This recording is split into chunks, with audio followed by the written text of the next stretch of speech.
Breaking news out of college football. Washington has fired head coach Jimmy Lake, who's scored in multiple reports. This comes after he was suspended for Saturday's loss to Arizona State after getting into a sideline altercation with one of his linebackers. Huskies will owe Lake his full $9.9 million buyout, and defensive coordinator Bob Gregory is going to be the interim coach for the rest of the season. Lake, who took over after Chris Peterson stepped down in 2019, went 3-1 in last year's COVID-shortened campaign, but fell to 4-6 this season.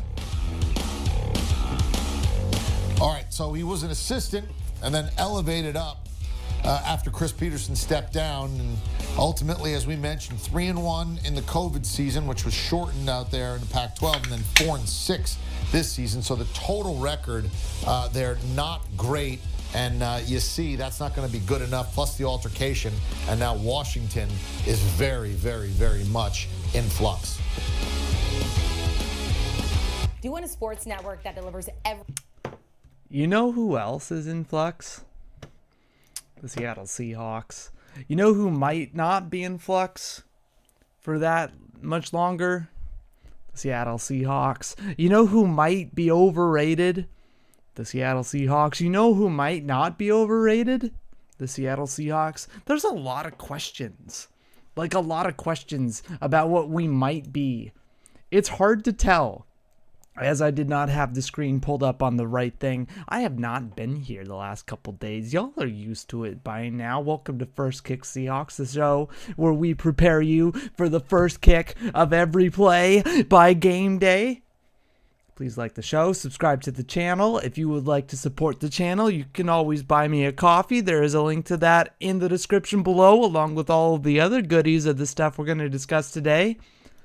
We discussed in that opening video, I didn't discuss, we, the collective we, as in Seahawks Nation, Jimmy Lake, former head coach of the Washington Huskies. Another Husky connection. We have a few Husky connections today. That'll be fun. We'll talk about that a little bit. But the big question of today is, am I right? Am I right?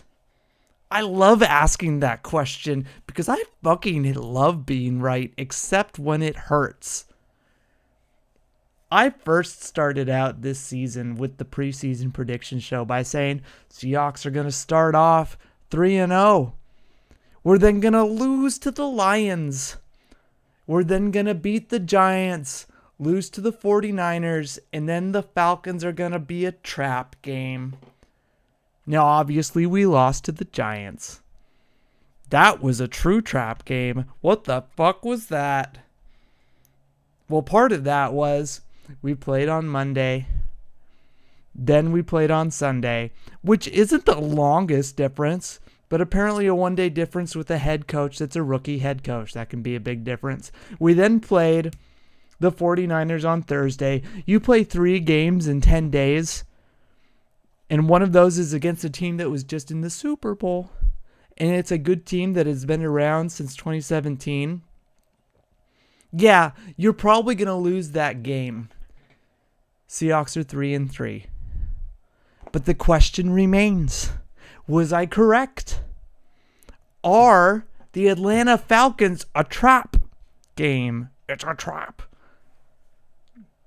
They're weird to assess. You have Kirk Cousins, who's fucking old, but he also just threw for 500 yards a couple weeks ago, and we're going to get to that. They have Kyle Pitts, who never turned into anything.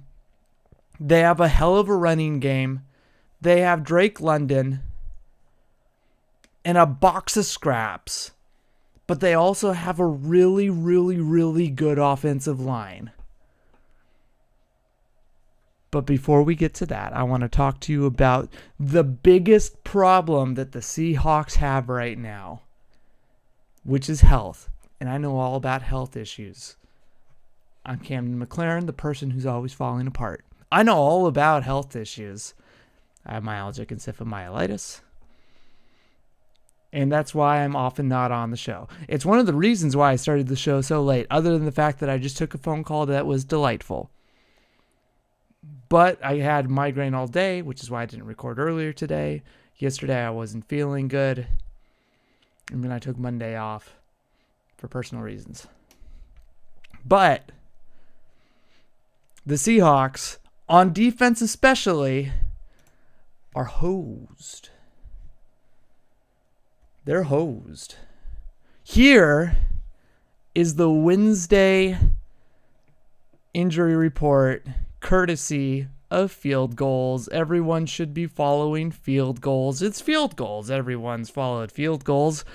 First of all, Rick Woolen still out with an injury as expected. He'll be out for a little while. Trey Brown, newest on the injury report. He went out. Artie Burns came in. Artie Burns then fucked up his toe after making 2 really good plays. Artie Burns was put on IR. Another player who was put on IR today, that's another conversation. Rayshawn Jenkins, free safety of the Seattle Seahawks, starting free safety of the Seattle Seahawks. He went on IR. He's going to be out for a couple weeks. 4 weeks, which means Kayvon Wallace is going to be starting. If you've been watching the channel for a while, you would remember that I said Rayshawn Jenkins should not be the starting free safety of the Seattle Seahawks.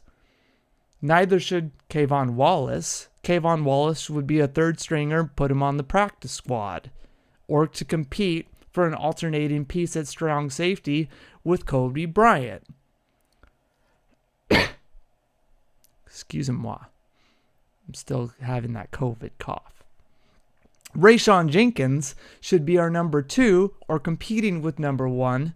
I wanted to go out and compete for one of those really good free safeties that was on the market. A Patrick Surtain, who's playing really good on the Broncos, probably not getting him. A Whitehead, who's playing really good on the Jets right now, who probably is hating the fact that he's on the Jets right now. Somebody like that. We could have him instead of a Rayshawn Jenkins, and maybe our tackling would be a little bit better. Our communication would be a little bit better. It would be nice to have somebody of that pedigree playing alongside a Pro Bowler like Julian Love.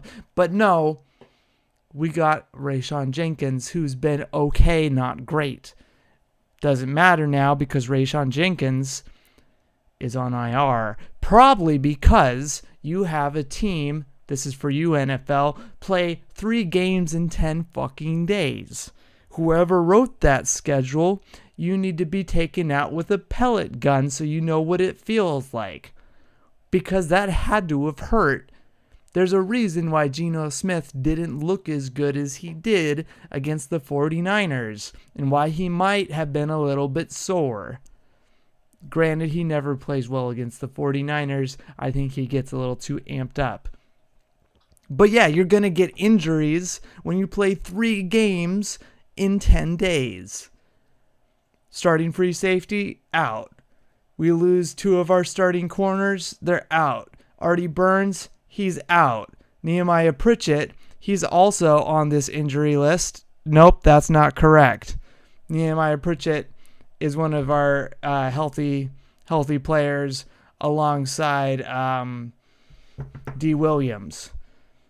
So we have somebody who's probably going to be brought up to play alongside Devin Witherspoon. Devin Witherspoon, Nehemiah Pritchett, and D. Williams is our current corner. Of course, Cody Bryant can also play corner. Also noted on the injury report for Wednesday of did not practice, right tackle Stone Forsyth, he has a hand injury. Not a lower leg injury, which might explain why he was getting beaten so bad against Nick Bosa. That he was getting beaten bad anyways, right?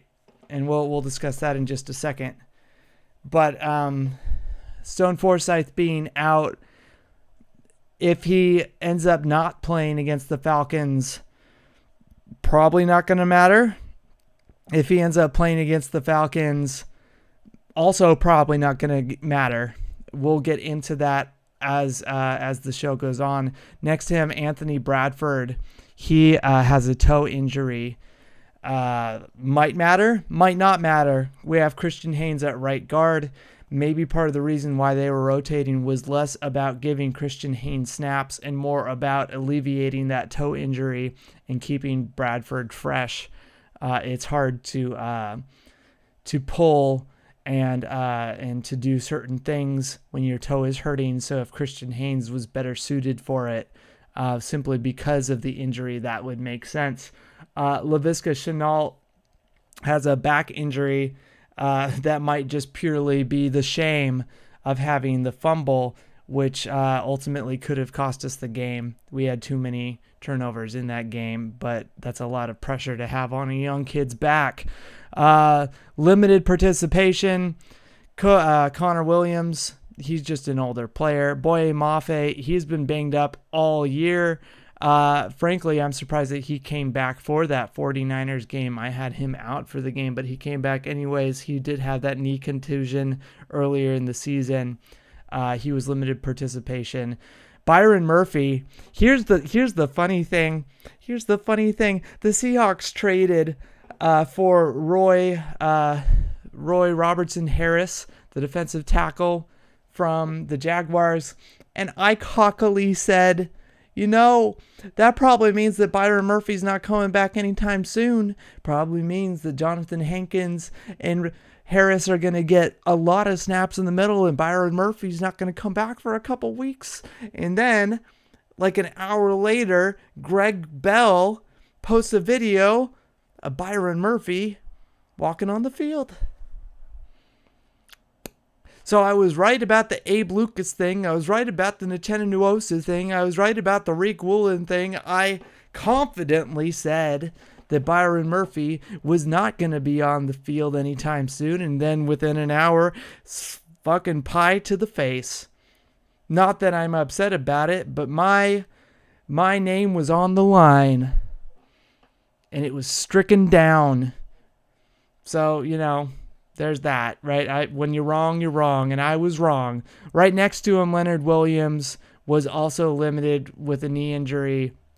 And then Derek Reed II, he was limited with a knee injury.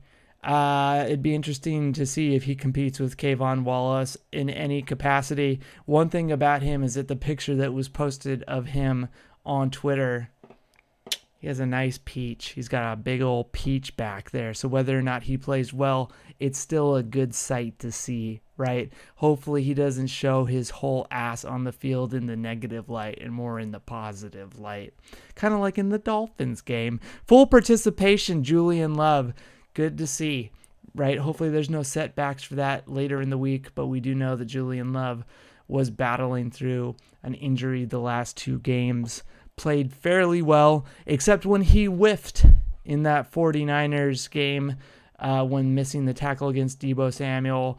Some might say that he had money on the line on that missed tackle and needed the 49ers to win. I will let you decide whether or not that's a thing or not. So, the Atlanta Falcons, what's most important about this is that Justin Simmons, their safety, he is out. With an injury. Hopefully he does not come back. Bijan Robinson, limited participation. I expect him to play. Okay. With all of that in mind, I want to talk about the name that started it all, Jimmy Lake, defensive coordinator. We do, of course, have Raheem Mostert. That is not the right guy. Raheem Mostert is the running back of the Dolphins. Raheem Morris, that's who I'm thinking of. Raheem Morris is the head coach of the Atlanta Falcons. He formerly was with the Rams as their defensive coordinator for a while. He brought with him Jimmy Lake. Jimmy Lake was named the defensive coordinator on January 2024, having Raheem Morris bring him along. He was with the Los Angeles Rams in 2023, and he helped the team with their defensive recovery after having a 5-12 season in 2022. They posted a 10-7 record. The big thing about that, so they posted it as an accolade, but you know who wasn't on that team in 2022? Aaron Donald. Aaron Donald wasn't on that Rams team in 2022. They didn't bring in Lake in 2023, but a lot of players weren't on that Rams team in 2022. So it's interesting that they bring that in as a highlight. Blake joined the Rams following 2 seasons as a head coach at the University of Washington, where he oversaw some of the nation's top defensive units and developed several NFL prospects. His first season as the Huskies head coach was the COVID-shortened 2020 season, during which he led the team to a 3-1 record and won the Pac-12 North Division title. Washington led the conference in a total defense and saw 4 players earn first-team all Pac-12 honors, which means he was the head coach of Ryan Grubb and Scott Huff. He was also, I believe, if I got this correct, he also worked with Zach Robinson, who's the current offensive coordinator of the Atlanta Falcons. Robinson comes to Atlanta after spending the 2019 and 2023 seasons with the Los Angeles Rams.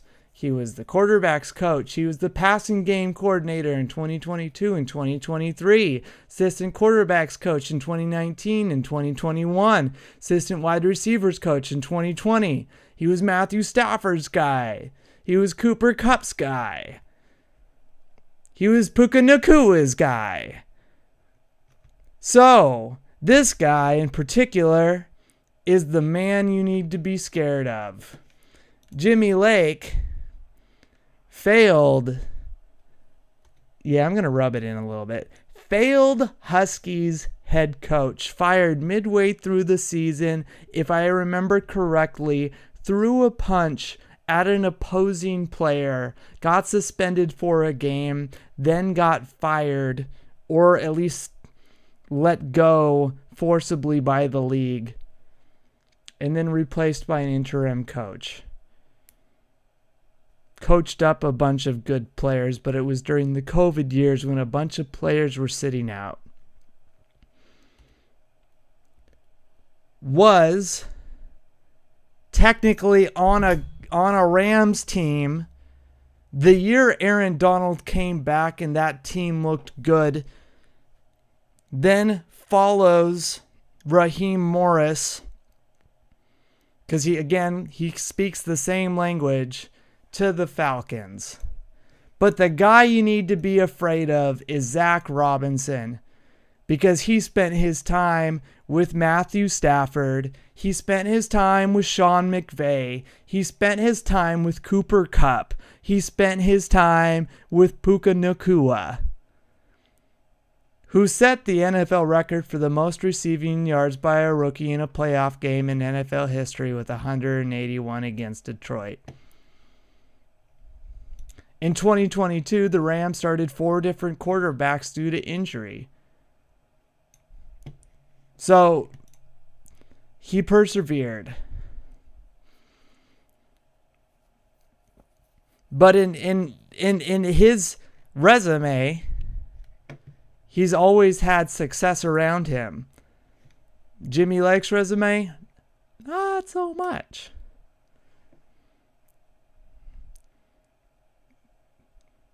This brings us to the final piece.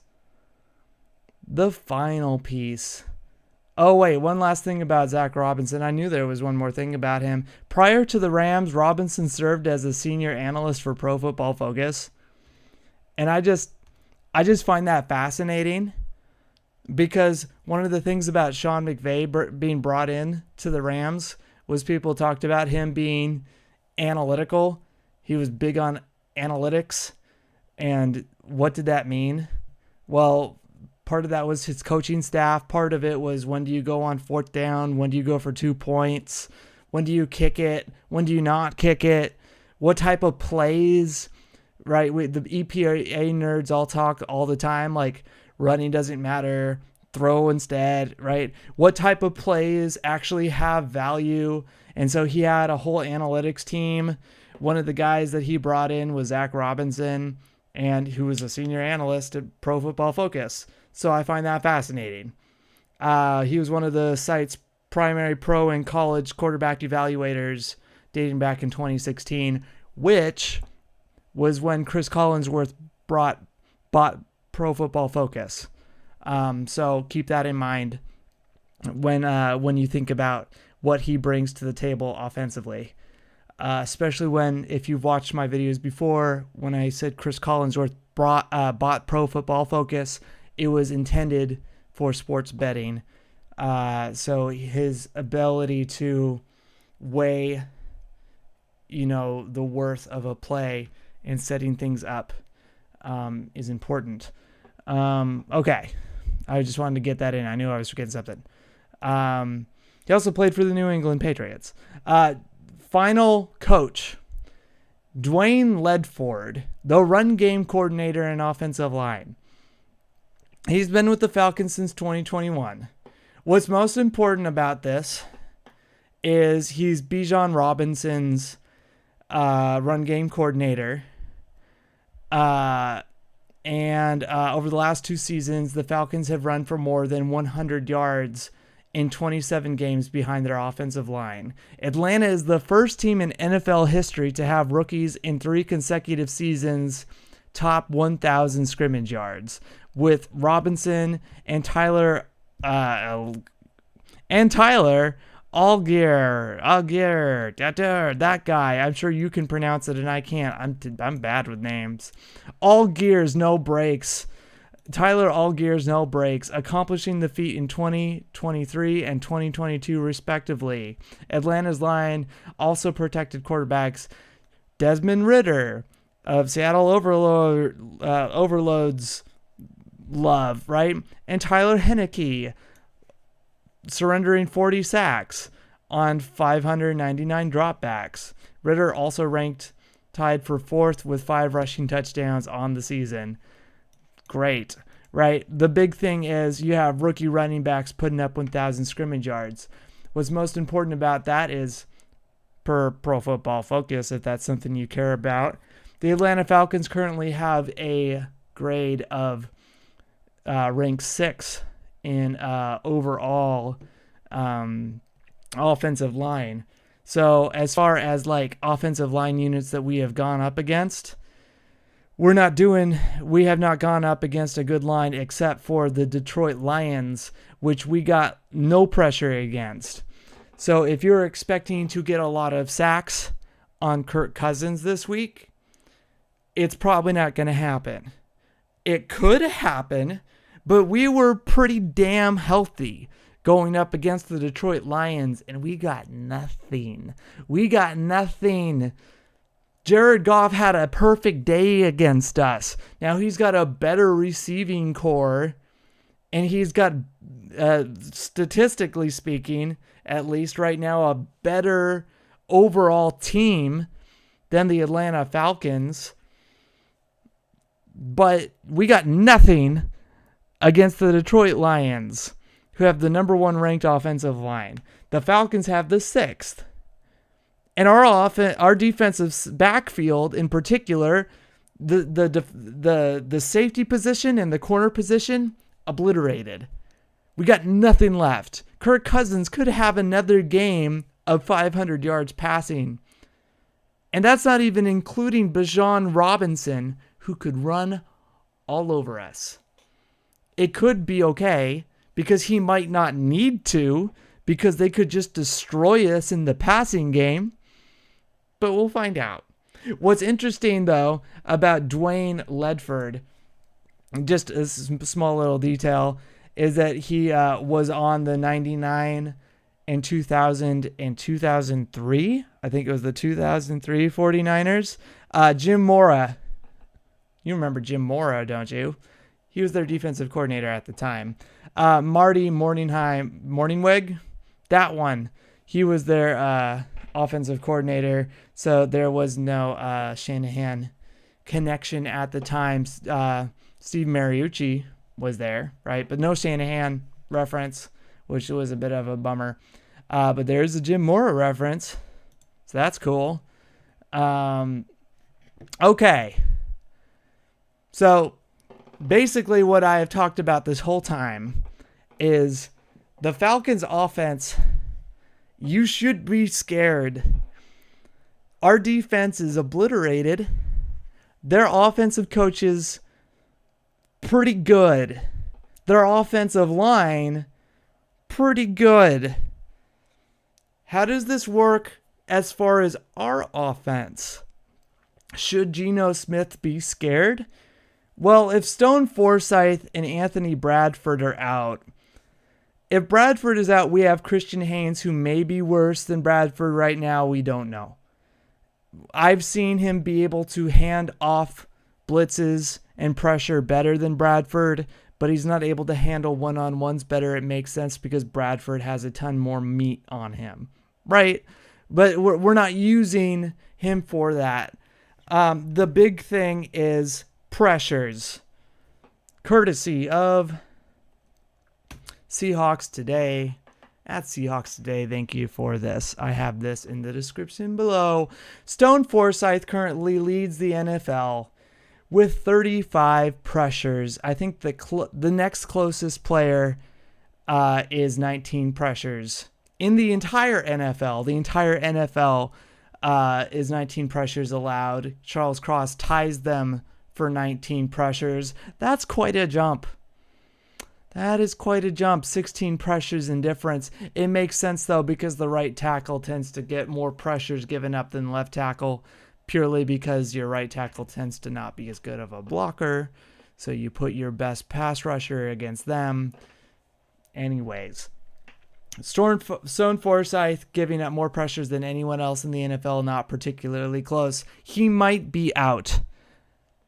If he is out, and he is our third string right tackle already, that frog Curtis might play. You might also just see Jason Peters.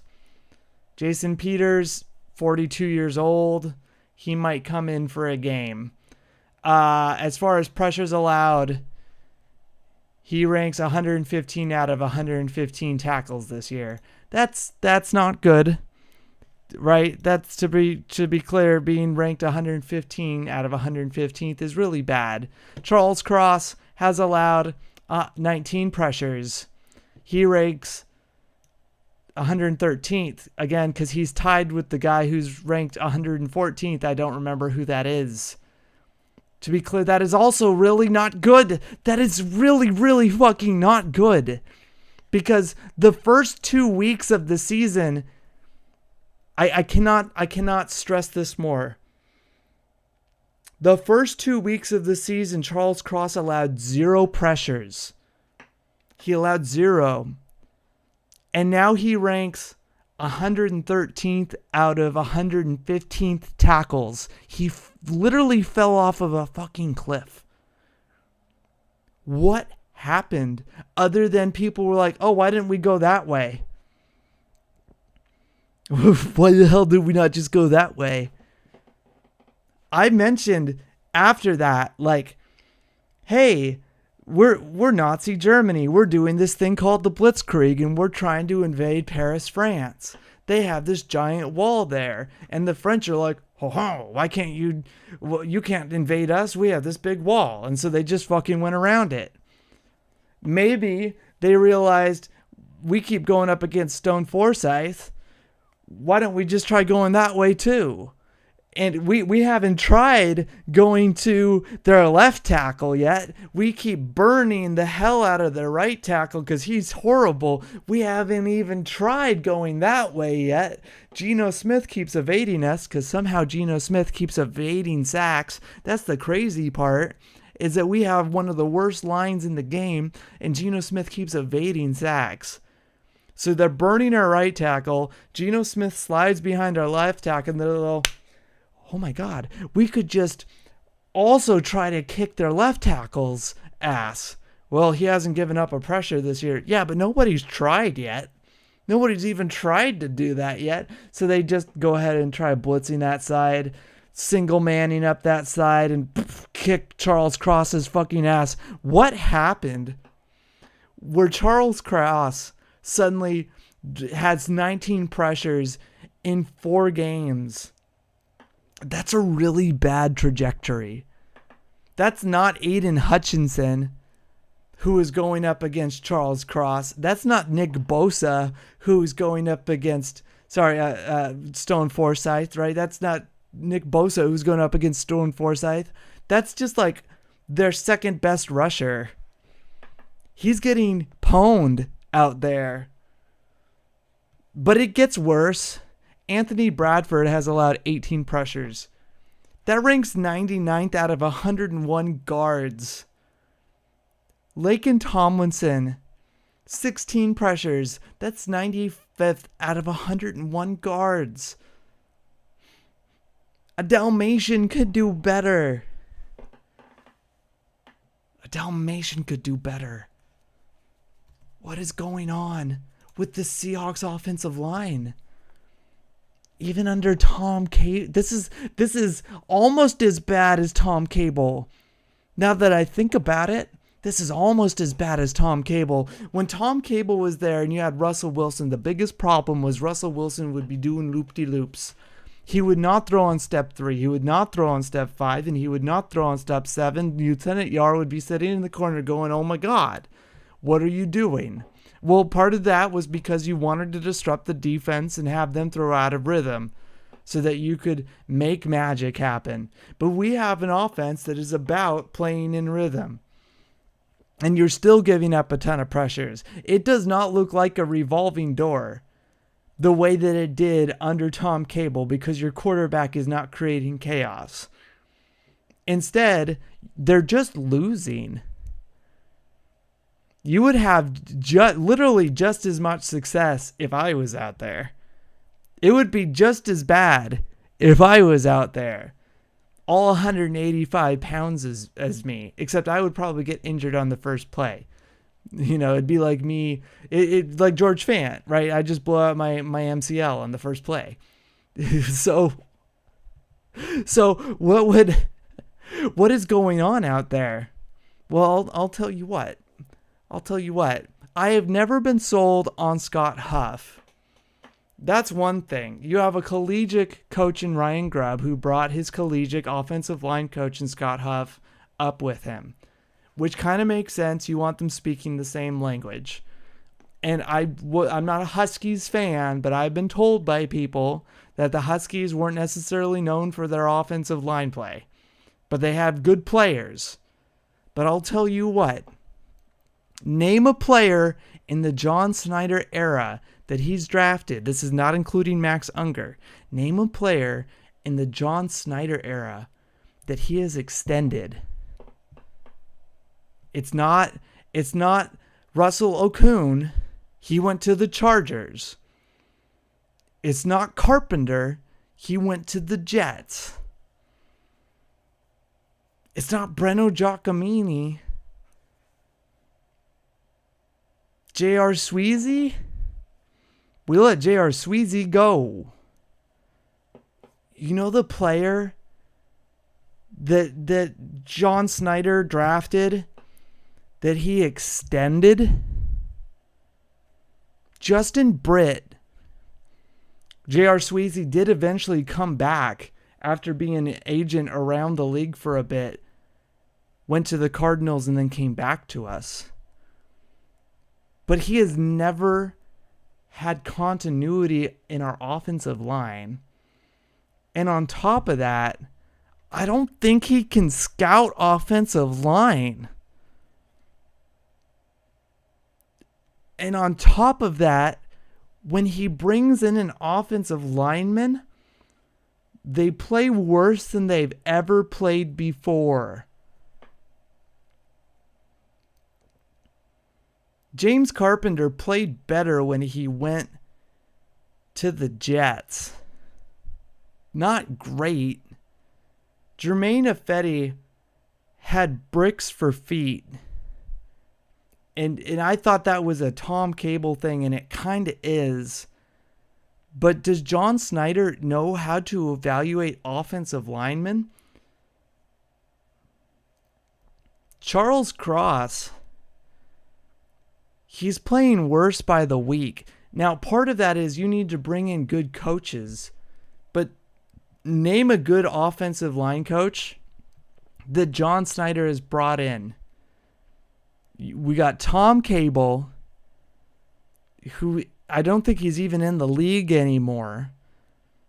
You have Solari, who fixed the line by making them slightly below average. Andy Dickerson, who he was just there to work with Waldron, and they were slightly below average. And now we have Scott Huff, and it's been as bad as it's ever been. But we have a top 10 pick left tackle. We have Connor Williams, who is an all-pro. We have a couple third-round picks, fourth-round picks. We have Laken Tomlinson, who you let Damian Lewis go, who is arguably a top 10 guard at both spots, right? Top 10 left guard, goes to the Panthers and is looking amazing with the Panthers. You should have kept Damian Lewis. And then at right tackle, you have Abe Lucas, who has had health issues since the Huskies.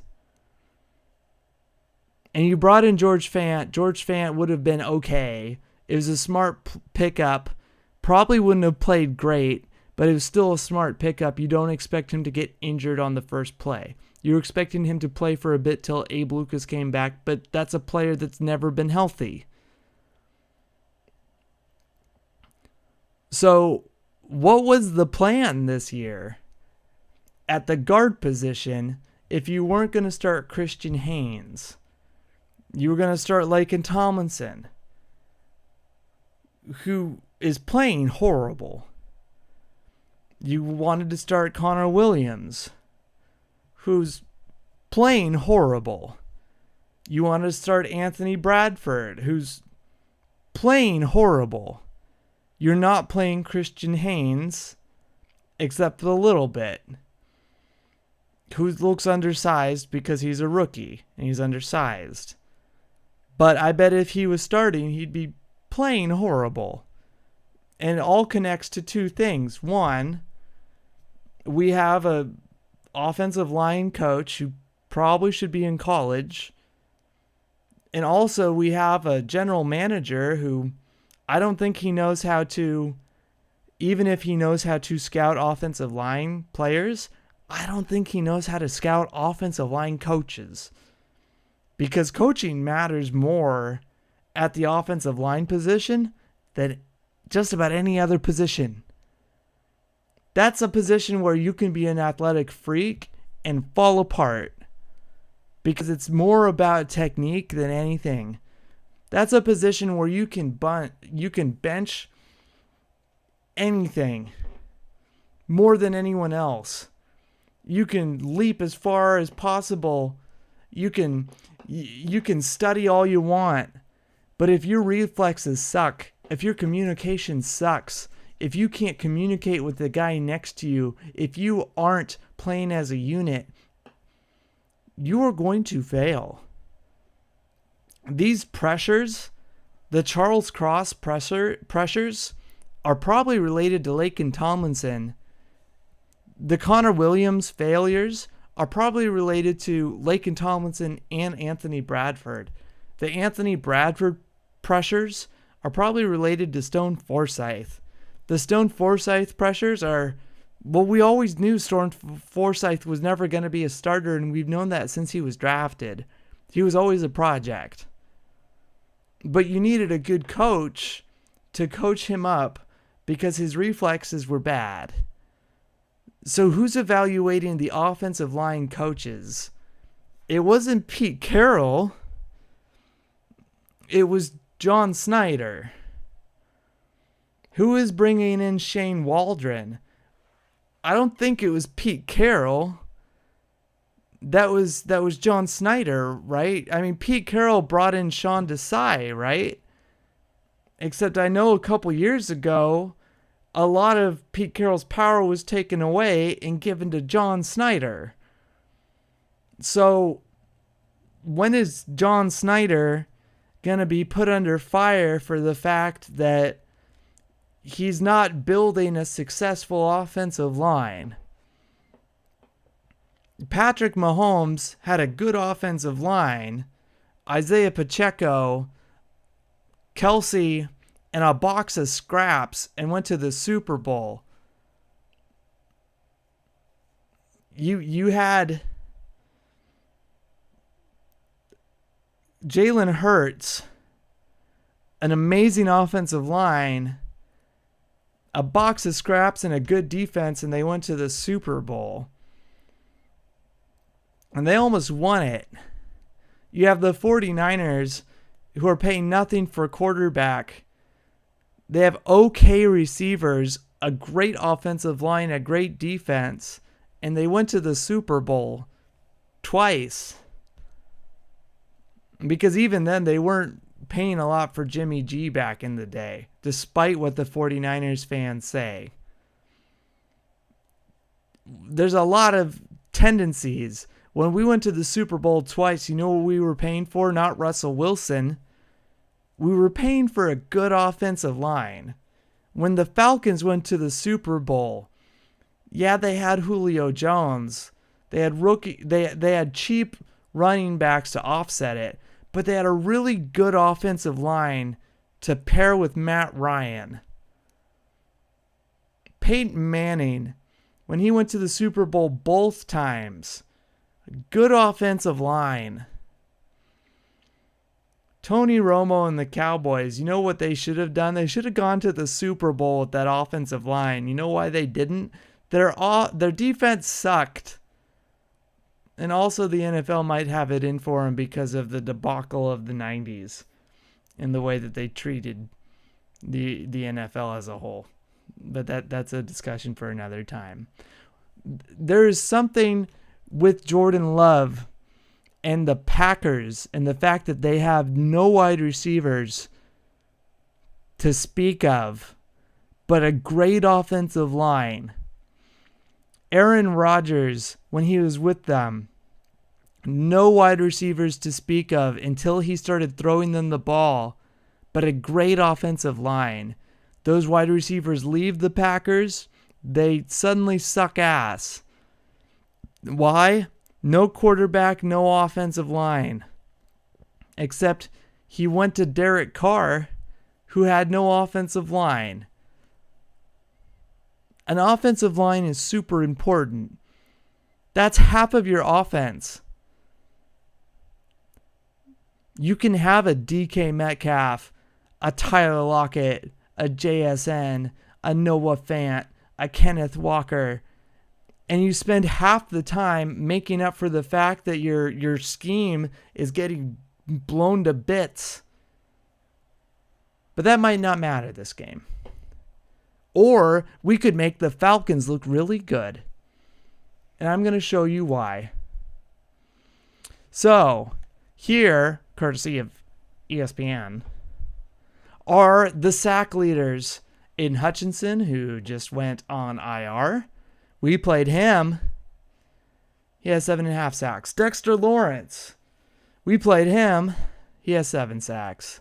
Will McDonald. We play him later in the year. He has 7 sacks. Kyle Van Noy. 7. 6. We have 5.5. Look, we have a Bengals player. Vikings. Derek Hall. He has 5. TJ Watt. Look at this. We have Jonathan Cooper. We played him. He has 4.5. Keon White. We played him. He's got 4. Bonito. He's got 4. You're going to notice what I'm talking about soon in a second. Zach Allen. He's got 3.5. Givens. He's got 3.5. Where is this team? Look at that. We got the Commanders. We got the Bucks. We got the Brian Burns, right? That's another giant with 3. Nick Bosa, he's got 3. We got Pinnock. That's a giant. He's got 3. Boye Maffe's got 3 right there. That's cool. Oh, we got Dennis Gardeck. He's got 3. That's cool. Where is this? Oh, we got Aziz, right? He's got 3. That's a giant player. We played him. We got Malik Collins. He's got 2.5. Where the hell are these Falcons players? Calais Campbell. We played Miami, right? He's got 2. He got one of those against us. Bobby Wagner's got 2. That's fascinating. Bobby Wagner's got 2 sacks. Good for Bobby Wagner. Roy Robertson Harris. We just traded for him from Jacksonville. He's got 2 sacks. Where the hell is this Falcons player, Jerron Reed? He's got 2 sacks. Surely there's a Falcons player that has a sack somewhere. Draymond Jones has 2 sacks. Tyrell Dodson has 2 sacks. When are we going to find a Falcons player that has 2 sacks? Oh, wait. Grady Jarrett. Grady Jarrett has a sack and a half. Oh, look, there's another one. Matthew Judon, a sack and a half. And I'm just going to save you the time because that's it. Matthew Judon has a sack and a half. Grady Jarrett has a sack and a half. DeAndre Alford has a sack. David Onyemata has a sack. And that's it, folks. The Falcons have 5 sacks on the year. And in case you weren't paying attention earlier while I was being condescending, Dariq Hall has 5 sacks on the year. Dariq Hall has as many sacks on the year as the Falcons put together. This Falcons team, I don't have their pressures, but I'll tell you what, their ability to get to the quarterback is not good. I was getting after Jimmy Lake, former Huskies head coach extraordinaire, who fixed that Rams defense in 2023 when they got Aaron Donald back. Yeah, their defense is really fucking not good. And they have talent. They have talent on that Falcons defense. They're just really bad. They're just really bad at actually getting to the quarterback. When you compare to the Seahawks defense, we went over it briefly earlier, but let's really hammer this home because some of you were probably surprised that Draymond Jones even had a sack. Right? Let me hammer this point home for you. Dariq Hall, 5 sacks. Just as many as the Atlanta Falcons. Boye Mafe, 3 sacks. Tyrell Dodson, our inside linebacker, 2 sacks. As many as Bobby Wagner, who I think we should have kept onto this squad. It's a bit of a shame we let him go. Jerron Reed, 2 sacks. Draymond Jones, 2 sacks. Leonard Williams, a sack and a half. Jerome Baker, who missed a game, 1 sack. Byron Murphy, half a sack. Yeah, we have 17 sacks on the season already. We have over 3 times as many sacks on the season already. Thank God for Mike McDonald. What's interesting is that the Falcons could have the same exact win record as us. So obviously we beat the Broncos. We beat the Patriots by that much. We beat the Miami Dolphins, who were really bad because of lots of reasons. Then we lost to the Detroit Lions in embarrassing fashion. We could have made it closer if we didn't turn the ball over. That's the big thing that we're going to talk about next, is that we turned the ball over twice against the Broncos. We turned the ball over twice against the Miami Dolphins. We turned the ball over twice against the Detroit Lions. We turned the ball over once against the Giants. And we turned the ball over 3 times against the Santa Clara 49ers. In 3 weeks, let me rephrase, in 10 days, we turned the ball over 6 times. The Atlanta Falcons, them dirty birds. In week 1 against the Pittsburgh Steelers, the week that the Pittsburgh Steelers kicked, 6 field goals and won the game? I believe that's right. Yes, that's right. The Falcons had 3 turnovers. They then beat the Eagles 22-1. Eagles turned over the ball once. The Chiefs, they lost to the Chiefs 22-19. They both had a turnover. They then beat the Saints, 1 turnover to the Saints, 2 turnovers. They then beat the Tampa Bay Buccaneers in overtime. Notice the total number of yards, 550. They had 1 turnover to the 1 turnover. Carolina Panthers, they won to 1 turnover to the 2 turnovers. What's most important is that the Panthers, the Falcons, they start off 2-1, and then they go on a 3-game winning streak. But they're not turning over the ball left and right. They're pretty consistent with just the 1 turnover. But look at how many turnovers they're creating. This is good, right? Even if you're turning over the ball, which is not good, you're creating turnovers. For the record, the Seahawks had 3 turnovers against Bo Nix, who is not good. And then they had 1 turnover against the New York Giants, and that is it. We got no turnovers against Brock Purdy, no turnovers against Skylar Thompson. For some reason, I'm forgetting, Jacoby Brissett. Why am I forgetting this guy's name right now? Holy cow. What is his name?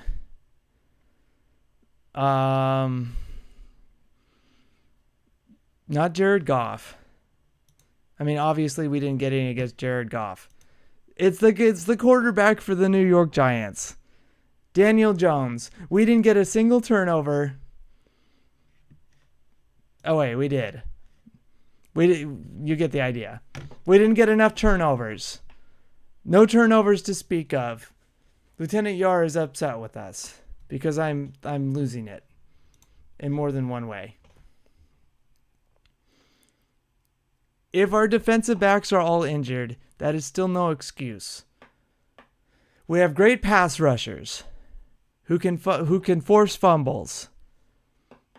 We have poor tackling by our defensive line, by our linebackers, and by our safeties. And that includes you, Mr. Julian Love. When you tackle the ball carrier, you force situations where, like against DK Metcalf and against Tyler Lockett on that 49ers game we just had, the quarterback has to throw into tight-knit windows. Every inch matters, which forces turnovers. If you get pressure on the opposing quarterback, they start making mistakes. And when you have an offensive line that's as bad as ours, we make mistakes. This Falcons team has a good offensive line, and they're making mistakes. So we have plenty of opportunities to capitalize on that. So the question is, where's the trap? Is the trap, hey, our defensive backfield is so beat up that they're going to throw for 500 yards and cook us, and we're not going to get any turnovers? Is the trap that, hey, their defense is so bad that we're not going to turn the ball over for once? Or is the trap that our offense can't stop turning the ball over, and because our offensive line is so bad that the Falcons are going to look good on Sunday? Let me know what you think in the comments below. Because I have a feeling that because we finally get a week of practice, we finally had our first padded practice in 3 games. Our last padded practice was before the Lions game. That we might actually not turn the ball over this time. Unless the Falcons do. But Justin Simmons is injured, so he might be out. And Justin Simmons is one of their guys who's picking off the ball and forcing those things. But if our offensive line can get its shit together for just 1 week against a bad pass rushing unit, and Geno Smith has already proven to be really good at evading pressure, that's the trap.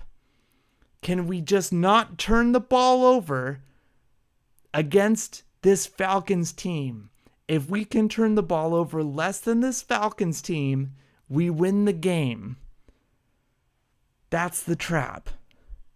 If we turn the ball over more than this Falcons team, we go 3-4, and then we play the Buffalo Bills, who just traded for Amari Cooper, and our defensive backfield is hosed, so then we have to play a really good Bills team who has Amari Cooper. Are you ready for that? I am, because I'm a Seahawks fan for life. Whether I think the NFL might be rigging games or not. I just fucking, at this point, it's just WWE for me. Let's go. but yeah, like this game, there's so much on the line purely because the offensive line could theoretically get worse, but only by a little bit. Our defense could get worse because it just keeps getting injured. Who hasn't been injured? Dodson has a sore shoulder, I think. Oh, wait, that was Jerome Baker. Like, players that we got back get re-injured. Devin Witherspoon hasn't been looking okay. He looks like he's in a sophomore slump. Like, we could be in trouble against this offense, which has been really good this year. And our defense is falling apart in the backfield. But if we don't turn the ball over and we happen to get a turnover, that could be great. The Falcons have been turning the ball over at least once per game. That's the trap. Can we make this happen? I don't think so. I predicted at the beginning of the season that we were going to lose this game. I think we're going to go 3-4, and then we're going to go to the Bills, and we're going to lose against the Bills, and we're going to go 3-5, and then we play the Rams. And that's going to be really fascinating because I predicted we were going to lose both games to the Rams, but the Rams look really bad this year, but they beat the 49ers. But if we go 3-6,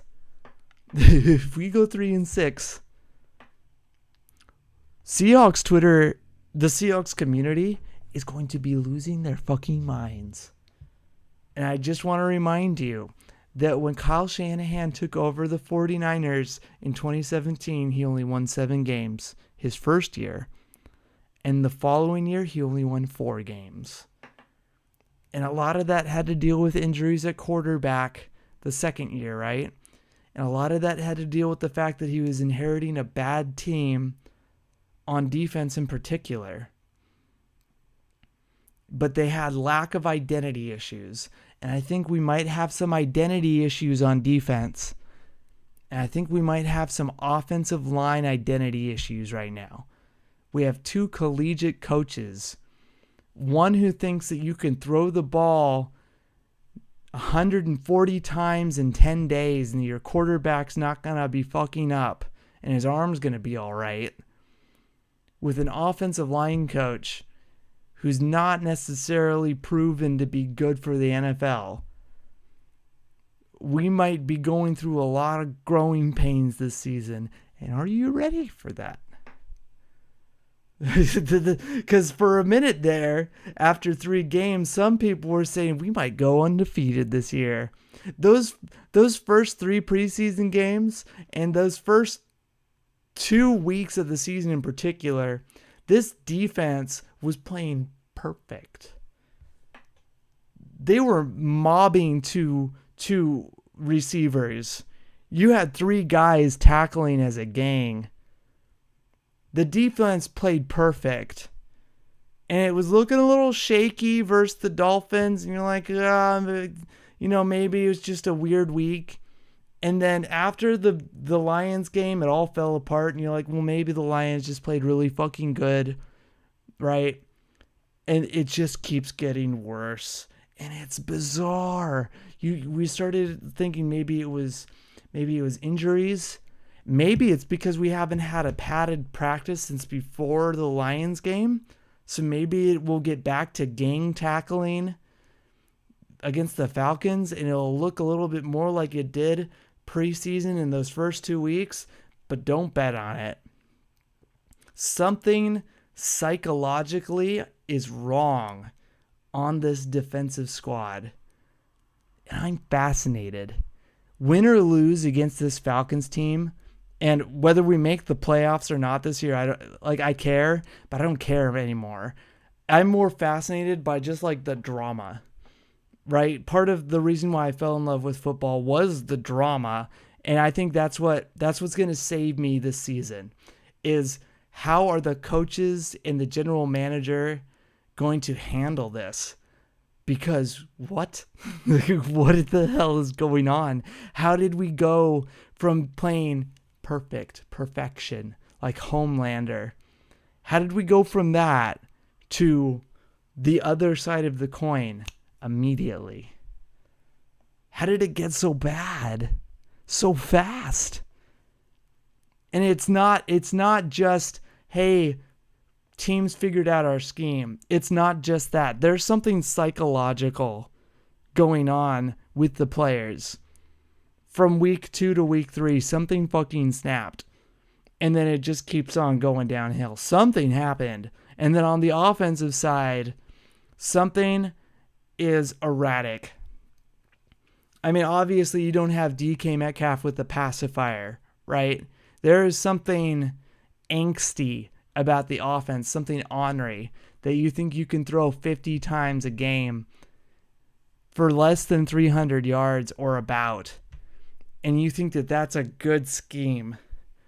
There is something ornery about our passing attack. And that our offensive line is so bad that you don't know how to pitch an offensive run play to set up a passing play. And you don't know how to call a passing play to set up a run play. We started doing draw plays, and then we started doing back-to-back draw plays. And it was weird the way it was called. Because it started being obvious, like, yep, there's the draw play. It was bizarre. Like, you weren't going up against NFL players who could physically outmatch that. Fascinating. I don't know how I got on this. I'm sorry. I'm not sorry. This is my fucking show. I can do what I want. Before I go, Gianna Taylor from the Falcoholic, we were supposed to do a guest appearance yesterday on Tuesday. She was planning on doing this guest appearance immediately after a root canal. Yeah, that wasn't gonna work. I haven't had a root canal, but I imagine that shit hurts. And yeah, it did. So we're going to try to do the root canal. Being on my show is like having a root canal.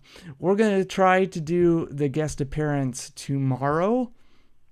We'll see how she's doing. Maybe Friday.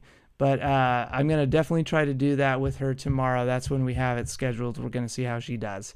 But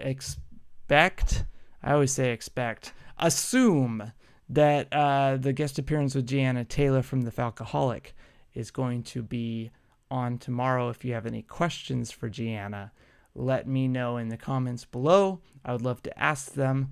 And I will catch you around. Please like the video, subscribe to First Kick Seahawks. And of course, if you'd like to support the channel, you can always buy me a coffee. I have links to all of the stuff that we discussed in the show today in the description below with the buy me a coffee link. You have a good night or a good day whenever you are watching this.